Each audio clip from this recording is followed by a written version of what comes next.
पाना थाकले डोबाखाना হবে কচুরি পানা বাগে হরিণী খানা একসাথে খাবে না স্বভাব তো কখনো যাবে না।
স্বভাব যেমন সবকিছু পোড়াই।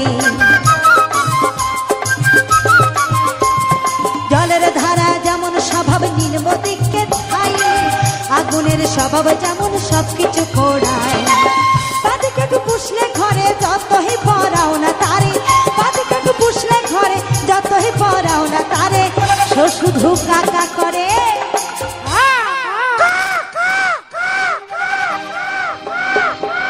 আমারে বলে মৌসুমী, আমার কাছে একটু দিয়ে আমি একটু কাকা করে ডাকবো। হ্যাঁ, তো কাকা করে ডাকলে শুধু হবে? মা তারাকে তো ডাকতে হবে। জয় জয় জয় তারা, জয় জয় জয় তারা, শ্যামা মা কি, কালী মা কি, সে শুধু কাকা করে। তারা বলে না স্বভাব তো কখনো যাবে না, মরি স্বভাব তো কখনো যাবে না।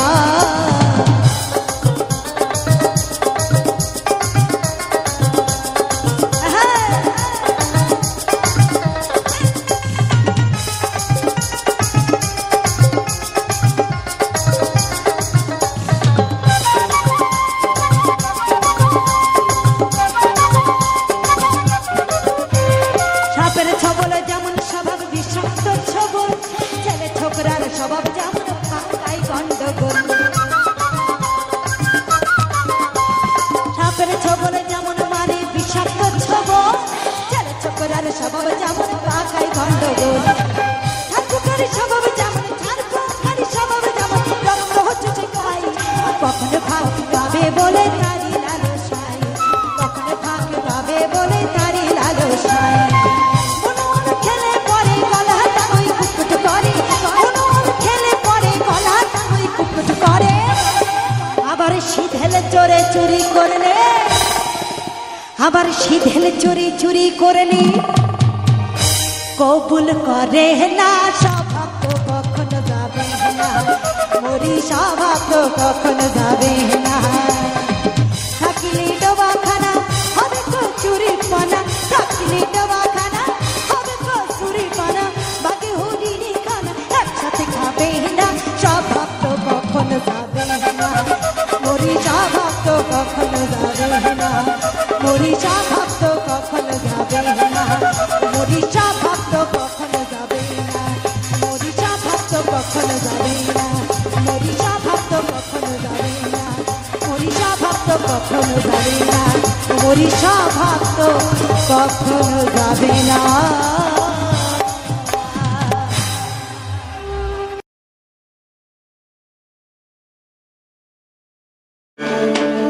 ভ্রমর রে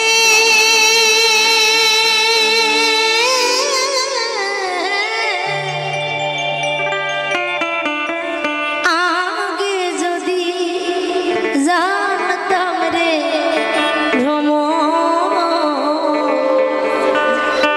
যাইবার ছা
কহিও খবর আমার জনম গেল কাহান দিয়া।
রাধারানী আমার বিশ্বভানু রাজকন্যা শ্রীমতী রাধারানী তিনি আয়ান ঘোষের ঘরণী হয়েছে।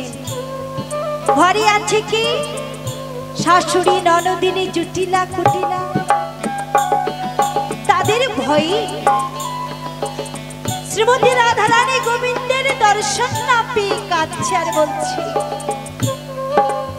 আমি 4 যুগে হই জন্ম দুঃখিনী রাধে, সত্য যুগে ছিলাম আমি সত্য নারায়ণী, ত্রেতা যুগে হলেম আমি শ্রীরামের ঘরণী, দ্বাপর যুগে হলেম আমি আয়ানের ঘরণী, আর কলি যুগে হব আমি গৌরাঙ্গ গৃহিণী। এই 4 যুগে জন্ম দুঃখিনী রাধে রাধারানী। তো শ্রীমতী রাধারানী আর আমার গোবিন্দ আমরা সকলেই জানি 4 যুগের 4 অবতার রূপে জন্মেছেন। কিন্তু এই আয়ান ঘোষটা কি আমরা অনেকেই জানি না। তা আমি কি একটু সংক্ষেপে বিশ্লেষণ করব?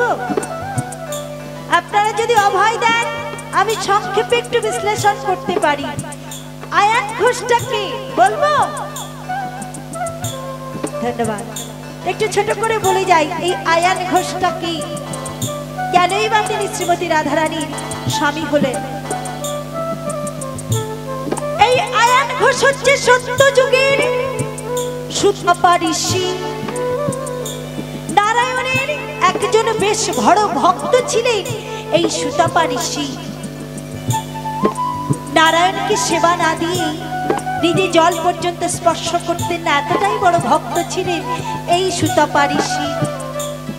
একদিন কঠোর তপস্যা করে নারায়ণকে সন্তুষ্ট করে নারায়ণের কাছ থেকে বর চেয়ে নিলেন, প্রভু হে দয়াময়, বর যদি দেবে আমায়, বর যদি দেবে আমায়, তোমার ঘরের লক্ষ্মীকে আমি আমার ঘরের ঘরণী হিসাবে পেতে চাই, এই বর তুমি আমায় দাও হে প্রভু।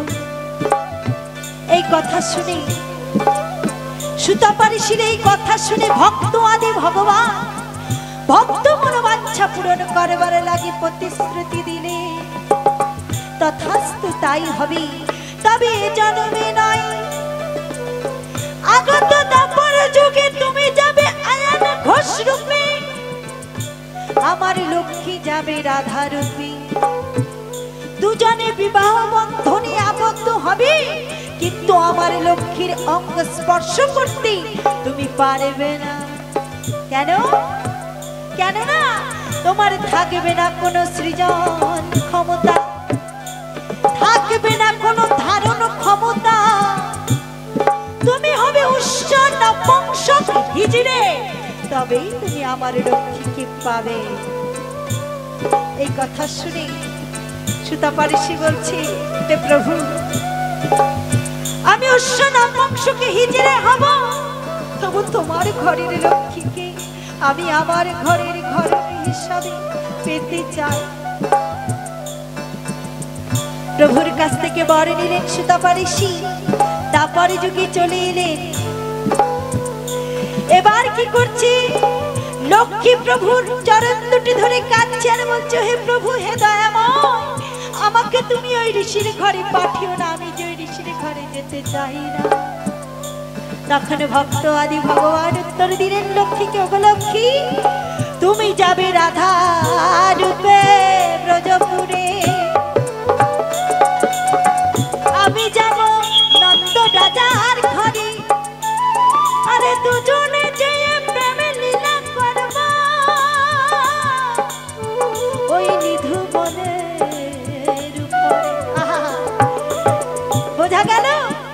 নিধু বনের উপরে রাধা কৃষ্ণ প্রেম লীলা করছে। মাগো, এই রাধা কৃষ্ণ প্রেম কেমন? এই রাধা গোবিন্দের প্রেম হচ্ছে নিষ্কাম প্রেম। এই প্রেমে কোনো কামনা বাসনা থাকে না।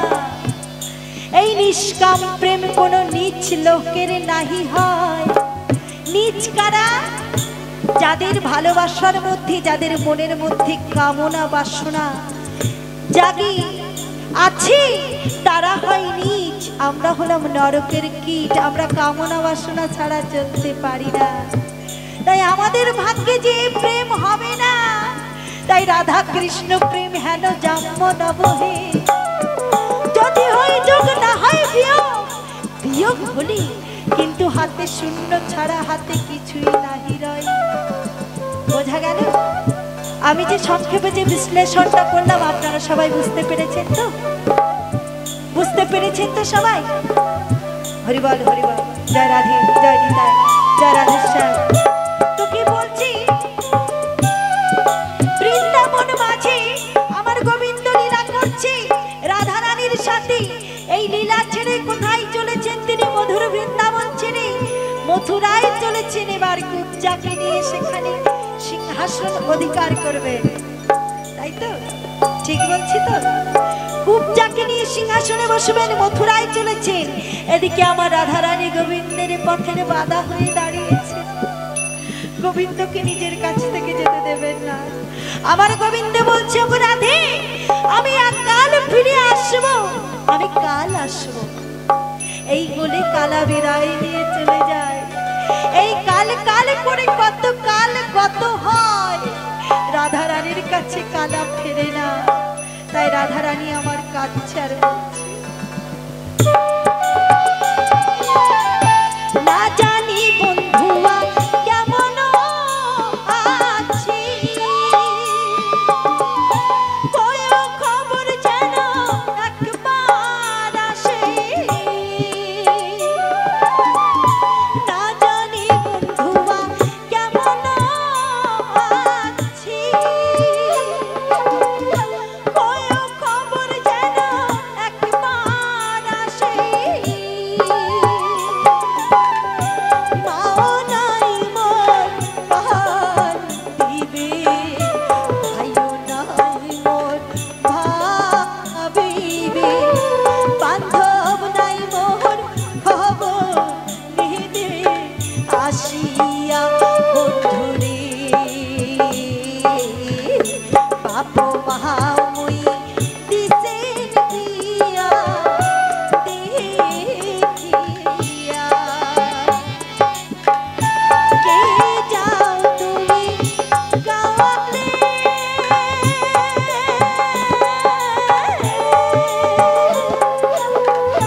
বাঁকা গায়ের পথে দক্ষিণ গেলে, আছে বন্ধু মোর নবীন জানুয়া, ওইও খবর আমার জনম গেল দিয়া। ওইও খবর আমার জনম গেল দিয়া। ওইও খবর আমার জনম গেল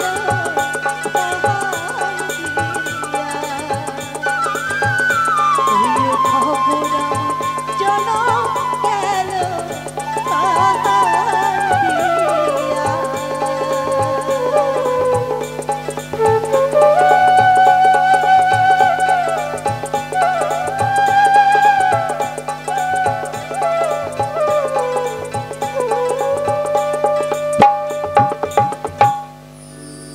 উদাস দুপুরে বেলা সখী আসবে কি একলা। সবাইকে তালে তালে একটু হাততালি দেবেন তো? হ্যাঁ, আহারে মনটা একদম ভরে গেল। উদাস দুপুরে বেলা সখী আসবে কি একলা নদীর ঘাটে রে,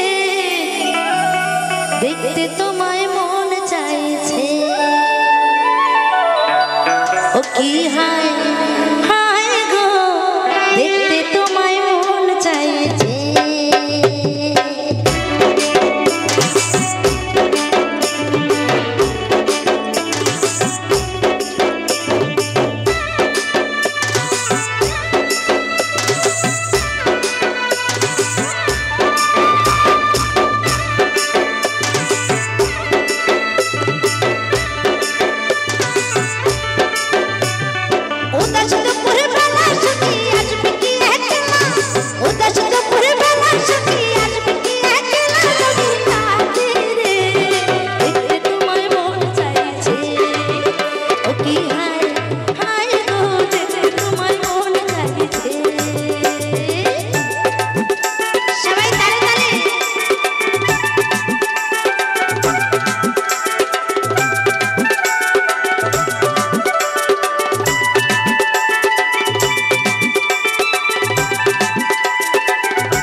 মানুষ জীবনে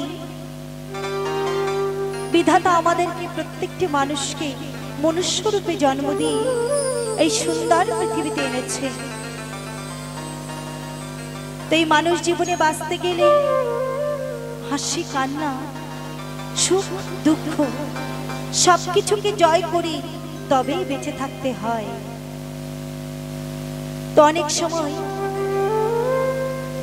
আমরা যে সুখের লাগি এই মায়ায় পড়ে আছি, সেই সুখটাকে হারিয়ে ফেলি। দুঃখ এসে আমাদের জীবনে স্থায়ী হয়ে দাঁড়ায়। তো কি বলছে বাউলের ভাষায় পদকর্তা বলছে,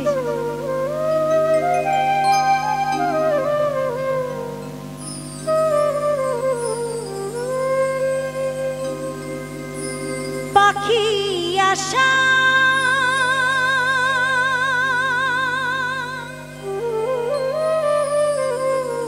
করে বাঁধলি বাসা,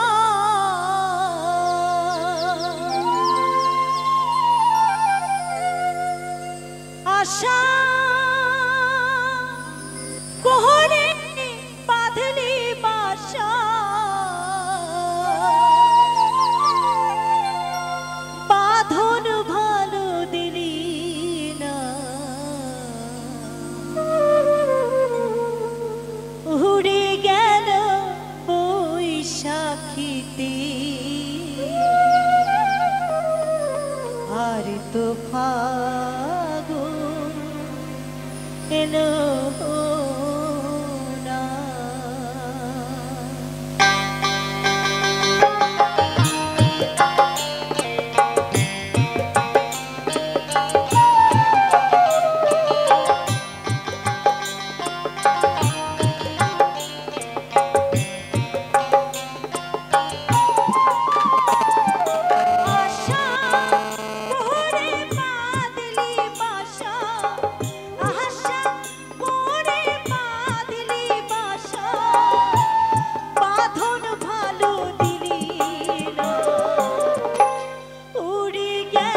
আর তো ফাগুন এলো।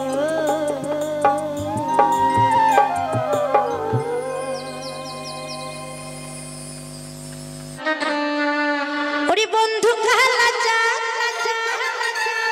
হবে কি মায়া লাগাইছ পিরিতি শিখাইয়া আমায় পাগল বানাইছ।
শুধু কাঁদিয়া যাবে কি এমনি দিন হাল হৃদয় এভাবে আর চলবে কত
নির্বাদে